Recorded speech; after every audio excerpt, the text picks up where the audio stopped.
मजूसियों का ताल्लुक जो था वो कहां से था? पूरब। कहां से था?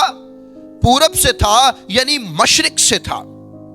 और इस बात को भी जान लीजिए, वो उल्मा थे, वो अलूम रखने वाले एजुकेशनिस्ट लोग थे, और बाबल के शाही खानदानों से इनका ताल्लुक था, ये एक ख्याल किया जाता है।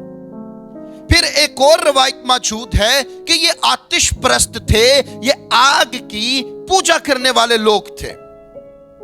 और फिर यही कहा जाता है कि ये माहिर फल्कियात थे। याद रखें, ये माहिर फल्कियात थे, ये इल्मे नजूम रखने वाले लोग नहीं थे। इस बात को समझिए, हाथ देखने वाले ये लोग नहीं थे।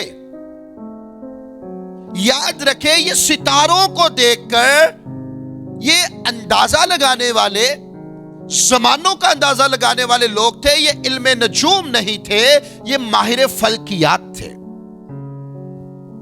इनके पास सितारों का इल्म था।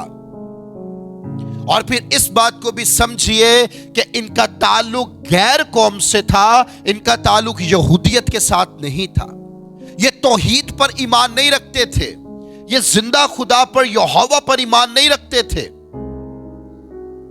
और फिर ये बात को बस पल्ले बांध लें, 3 मजूसी नहीं थे, कई मजूसी थे। एक दूसरे का हाथ थामे और कहे, 3 मजूसी नहीं थे, कई मजूसी थे।